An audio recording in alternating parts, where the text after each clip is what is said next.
আমাদের দেশের হাওর বাওর জলাশয়ে এমন একটি পাখি পরিযায়ন করে আসে যাদের কাস্তের মতো ঠোঁট, মুরগির মতো গড়ন, গায়ের রং খয়েরি। বলছিলাম অনিন্দ্য সুন্দর পরিযায়ী পাখি খয়রা কাস্তে চড়ার কথা। বিপন্ন প্রজাতির এই কাস্তে চড়ার ইংরেজি নাম ক্লসি আইবিস এবং বৈজ্ঞানিক নাম প্লেগাটিস ফ্যালসিনিলাস। এদের আবাসস্থল ভারতবর্ষ ছাড়াও ইউরোপ, এশিয়া, আফ্রিকা অঞ্চলেও দেখতে পাওয়া যায়। আমাদের দেশের বাইক্কা বিল, হাকালুকি হাওর ও পদ্মার বিভিন্ন এলাকায় দেখা যায়, তবে সবচেয়ে বেশি সংখ্যায় দেখা যায় টাঙ্গুয়ার হাওরে। খয়রা কাস্তে চড়ার গায়ের রং অদ্ভুত সুন্দর, লালচে বাদামি শরীর ও উজ্জ্বল বেগুনি ডানা এবং ঠোঁট কাস্তের মতো বাঁকানো।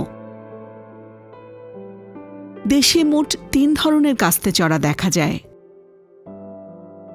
এই কাস্তে চড়া পাখিটির দৈর্ঘ্য সাধারণত ৪৮ থেকে ৬৬ সেন্টিমিটার হয়ে থাকে।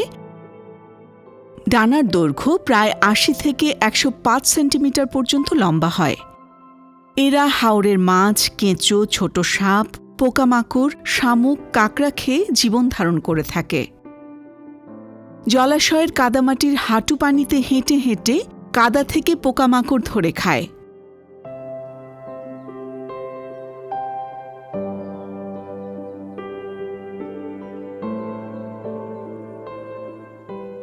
তবে মৌসুম ভেদে খাদ্যাভ্যাসে এদের পরিবর্তনও ঘটে থাকে। জলজ উদ্ভিদে ভরপুর জলাশয় এদের কাছে অত্যন্ত প্রিয়।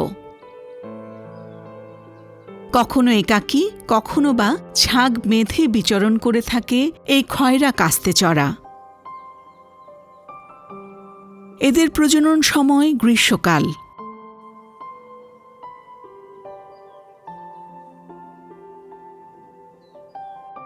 এই সময়ে সাধারণত এরা মাটি থেকে ৬ থেকে ১২ মিটার উচ্চতায় গাছপালা বা ঝোপের মধ্যে বাসা তৈরি করে এবং প্রায় ৩ থেকে ৪টি নীলাভ সবুজ ডিম পাড়ে। ডিম থেকে বাচ্চা ফুটতে সময় লাগে প্রায় ৩ সপ্তাহ। আমাদের হাওরের সৌন্দর্য এই পরিযায়ী পাখিরা, যারা বহু পথ পাড়ি দিয়ে আমাদের দেশে আসে।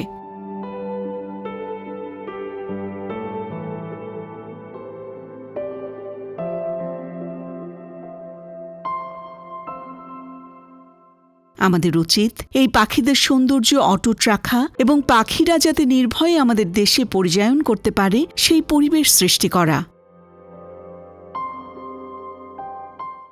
এই পাখিদের অবাধ বিচরণের মাধ্যমেই ভালো থাকবে প্রকৃতি, আর প্রকৃতি ভালো থাকলেই ভালো থাকব আমরা।